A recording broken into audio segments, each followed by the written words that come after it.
আমি সব অফিসারদেরকে দেখতেছি যে এই সেনা কল্যাণের চাল ডাল আতা ময়দার হিসাবে অনেক ব্রিগেডিয়ার কর্নেল যারা বসে বসে প্রতিদিন প্ল্যান করেন, বিভিন্ন ব্যবসা প্রতিষ্ঠানে সবাই এটা জড়িত আছে। এটা তো সশস্ত্র বাহিনীর কাজ না। সশস্ত্র বাহিনী এইগুলো কেন করবে? তারা তো সামরিক বিষয়ে চিন্তা করবে, গবেষণা করবে, এটার সক্ষমতা বাড়ানোর জন্য পরিকল্পনা করবে। ব্যবসা তো তাদের কাজ না। ঢাকা শহরের সব উচ্চ শ্রেণীর এলিটসদের বিয়ে দেওয়ার দায়িত্ব সশস্ত্র বাহিনীর না। সমস্ত আপনি বড় বড় ঢাকা শহরের শ্রেষ্ঠ ইয়েগুলো আপনি দেখবেন যে হলগুলো দেখবেন সশস্ত্র বাহিনীর। ওয়াই? ডিফেন্স ল্যান্ড, এখানে তো মিলিটারি এস্টাবলিশমেন্ট হওয়ার কথা।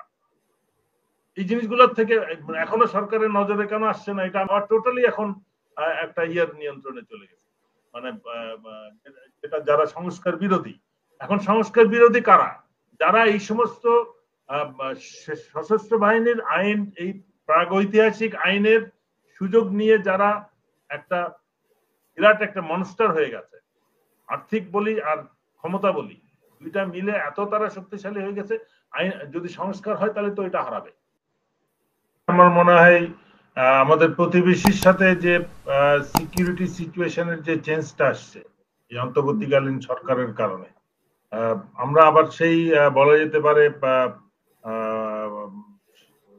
81 সাল বা 80-81 সাল বা তার সেই থেকে শুরু করে 75-এর পরবর্তী বলা যেতে পারে, 75-এর পরবর্তী এবং বারবার যখন বিএনপি ক্ষমতায় আসছে, হিলট্রাক্সের যে সিচুয়েশন ছিল এবং ওই একটা পিস ট্রিটি যেটা হয়েছিল তার আগ পর্যন্ত, তার পরবর্তীতে আমরা দেখলাম যে আমাদের যে যারা পার্বত্য চট্টগ্রামে বিচ্ছিন্নতাবাদী ছিল তাদেরকে প্রকৃত অর্থে তো সাহায্য করেছে বা ট্রেনিং দিয়েছে, তাদেরকে মানে শেল্টার দিয়েছে এবং সবকিছুই তারা করেছে আমাদের প্রতিবেশী। কিন্তু তার আমরা যে চুক্তিটা করেছি, আমরা যে আন্ডারস্ট্যান্ডিং এ এসেছিলাম, আমরা তাদের সন্ত্রাসীদেরকে কিন্তু হস্তান্তর করে দিয়েছি 2009-এর পরে।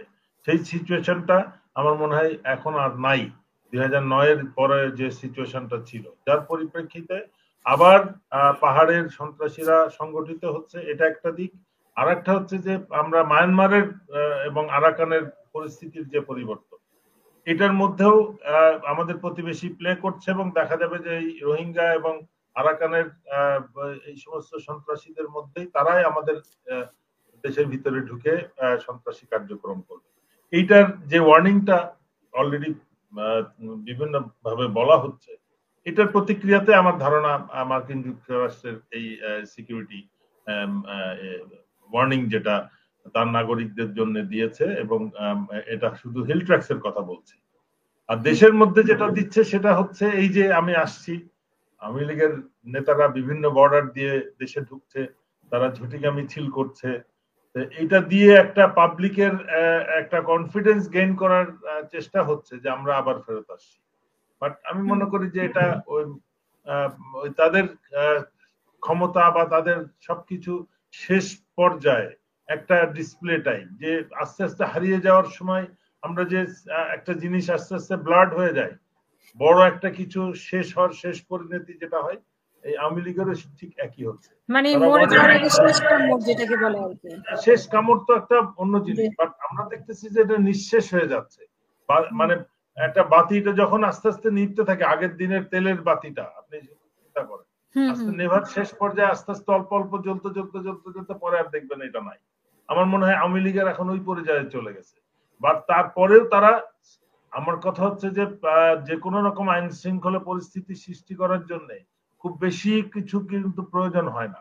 আপনি একটা কোথাও আগুন ধরায় দিবেন, কোথাও একটা ককটেল মারবেন, এটার জন্য তো সত্যিকার অর্থে তেমন কোনো ফোর্সের প্রয়োজন নাই। এটা যে কেউ করতে পারে, যে কোনো নাগরিক, যে কোনো সন্ত্রাসী, যে কোনো রাষ্ট্রের আইনের প্রতি বা আইন শৃঙ্খলার প্রতি বীতশ্রদ্ধ হয়ে যে কোনো নাগরিক এটা করতে পারে। সুতরাং সেটার দিকে আমার মনে হয় আওয়ামী লীগ বেশি এমফাসাইজ করতেছে, এবং সেটার পরিপ্রেক্ষিতেই এই বিদেশের মানে একটা আন্তর্জাতিক ক্রাইসিস সৃষ্টি করার একটা চেষ্টা হইতে পারে, যে তারা হয়তো এই আক্রমণটা বিদেশি নাগরিকের উপরে করবে। আমরা যেটা হলিয়ার্টিসেনে যেটা দেখলাম, মানে একটা বিরাট অঙ্কের জাপানিজ যখন ইনভেস্টমেন্টের কথা চলছিল, ঠিক সেই সময় জাপানিজ নাগরিকদেরকে পরিকল্পিতভাবে হত্যা করা হলো এই হলিয়ার্টিসেন। এই ধরনের ঘটনা আবারও ঘটতে পারে, এই সংখ্যা থেকেই আমার মনে হয় এই যে ওয়ার্নিংটা এসেছে। আর আমার মহসিন রশিদ ভাই যেটা বললেন যে ডিফেন্স রিফর্ম কমিশন, আমরা কিন্তু সেই অগস্ট থেকেই এই প্রথম দাবি যেটা ছিল রাওয়াতে, আমরা 28শে অগস্ট সব অফিসাররা বসেছিলাম, ওইখান থেকে আমরা দাবি হচ্ছি। আমার যতদূর মনে পড়ে প্রেস ক্লাবে আমাদের একটা প্রোগ্রামে আপনি ছিলেন, সেখানেও আমাদের একই দাবি ছিল। এটার ব্যাপারে আমরা লিখিতভাবে বিভিন্নভাবে করেছি এবং আমরা সাজেশন দিয়েছি, লিখিত সাজেশন। আমাদের পর্যায়ে আমরা কমিটি কি হতে পারে, কি কি বিষয় অ্যাড্রেস করা যেতে পারে, এগুলো বলেছি। আমার প্রশ্ন হচ্ছে যে সামরিক বাহিনীর যারা সংস্কার চায় না, তাদের দাবি হচ্ছে যে এটা কেন সিভিলিয়ানরা কেন আলাপ করবে? সিভিলিয়ানরা তো অবশ্যই আলাপ করবে, তাদের ট্যাক্সের টাকাই তো এই সশস্ত্র বাহিনী নিরাপত্তা বাহিনীদেরকে সরকার পালতেছে। তো একটা জনগণের দুঃখের বিষয় হচ্ছে আমাদের সশস্ত্র বাহিনীর কি আছে কি নাই, কি সক্ষমতা, কোথায় দুর্বলতা। এই যে অ্যাডভোকেট মহসিন বললেন যে কি সংখ্যা আছে সশস্ত্র বাহিনীর, আমি হয়তো জানি, আমিও এখন জানি না সত্যিকার অর্থে, মানে যুদ্ধক্ষেত্রের জন্য ডিপ্লয়মেন্টের সংখ্যাটা কত। আমি সব অফিসারদেরকে দেখতেছি যে এই সেনা কল্যাণে চাল ডাল আতা ময়দার হিসাবে অনেক ব্রিগেডিয়ার কর্নেল যারা বসে বসে প্রতিদিন প্ল্যান করেন, বিভিন্ন ব্যবসা প্রতিষ্ঠানে সবাই এটা জড়িত আছে। এটা তো সশস্ত্র বাহিনীর কাজ না। সশস্ত্র বাহিনী এইগুলো কেন করবে? তারা তো সামরিক বিষয়ে চিন্তা করবে, গবেষণা করবে, এটার সক্ষমতা বাড়ানোর জন্য পরিকল্পনা করবে। ব্যবসা তো তাদের কাজ না। কিন্তু জনগণের দায়িত্ব সশস্ত্র বাহিনী কি করছে সেটা নজরদারি করা। বিকজ আমরা না জানলে আমাদের শত্রু জানে যে আমাদের সশস্ত্র বাহিনী কতটা দুর্বল।